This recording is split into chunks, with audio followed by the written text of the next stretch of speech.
assault and batteries, but my trunk stay ever ready. Assault and battery, if you scared, you never ready. Alright, there are some wrestlers that are infamously known for not being the nicest. They have a reputation for being a little bit of a prick, a little bit of a jackass.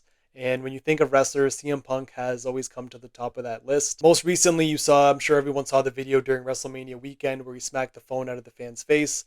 And again, I've explained how I feel like CM Punk is in the right for that, as the fan was kind of intruding personal space.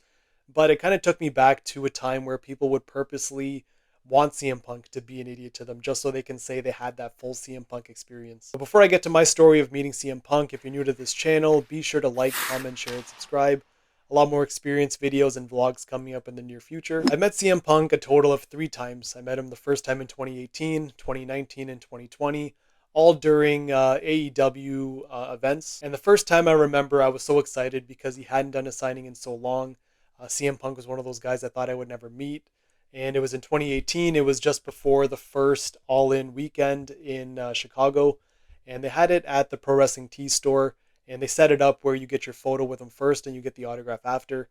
So especially during the photo, you don't have too much time to kind of interact with him. It's more of a quick handshake, maybe a comment. You take the photo and you go wait in line for the autograph. And I didn't know what to ask CM Punk, really. I remember standing in line, and it was always one of those things where you want to say something to kind of engage conversation. And for me, I was like, oh, like I have tattoos. CM Punk has tattoos.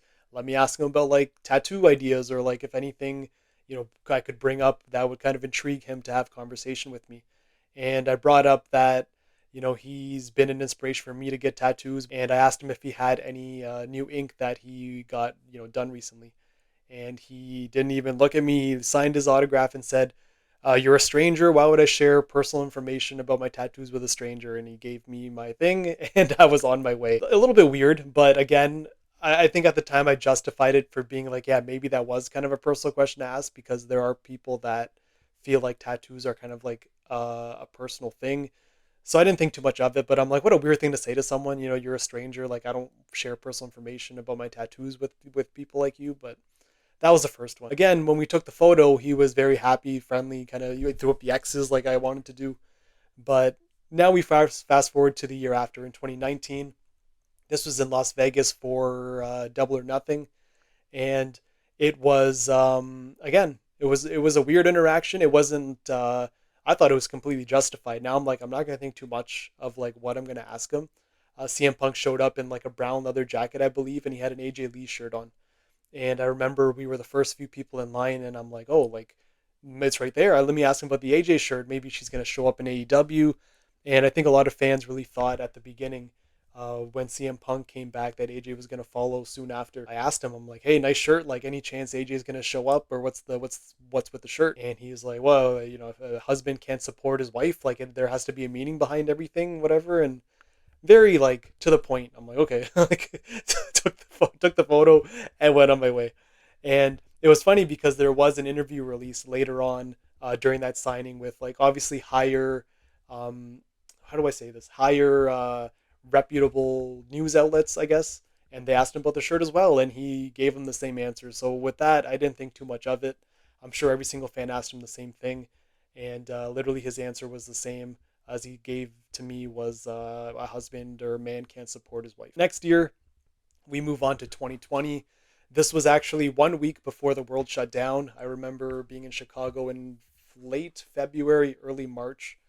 It was just after the AEW Revolution pay-per-view. We were at a C2E2 event in Chicago, and I remember on the way, the Uber there, Chicago had its first documented, confirmed case of coronavirus. So that was like, oh, perfect. Like, there's one case of coronavirus in Chicago, and we're going to this open like convention center for a Comic-Con. And CM Punk was signing. Lineup was like very short. There was probably 2 or 3 people ahead of me. Mind you, he is a Chicago legend, so I guess the rarity of him signing is kind of low in Chicago. I didn't know what to bring up. I didn't even have anything for him to sign. He had like 8x10s on his table. I just asked him to sign one of those for me. And I asked him about his thing he was doing with Fox News. He would review SmackDown with Samoa Joe, AJ, no, not AJ. It was Paige, Samoa Joe, Adam Cole, and CM Punk, or something like that. Some weird combination of like wrestlers. And I'm like, oh, so are you gonna come back soon? And I felt like that was like a trigger. And he was like, why? And he started swearing, why the fuck would I do that? Like, yeah, I'm not, I'm like, oh, I'm like, you were with Fox and, reviewing SmackDown. I thought maybe there's like a reconciliation. He's like, no, I would never go back. Like, as long as Vince McMahon's there. That was a quote. As long as Vince McMahon's there, he'll never go back to the WWE. Like, fair enough.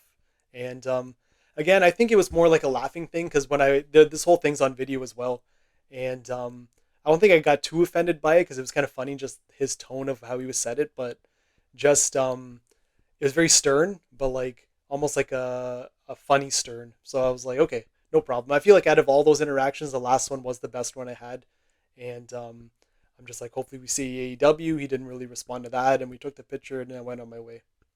So compared to other people, I don't want to say I had the worst CM Punk experience, but I did have interesting CM Punk experiences, and you hear stories of especially during the prior, like the Straight Edge Society, CM Punk was infamous, like known for just being a complete idiot to every fan that he met. And a lot of people want that. Me, not so much, but I have my own stories. I have 3 stories of CM Punk, and I feel like that's pretty cool that I got to meet him 3 times. And yeah, that's my story. Let me know if you've met CM Punk and what your experience was, and I'll see you guys in the next video.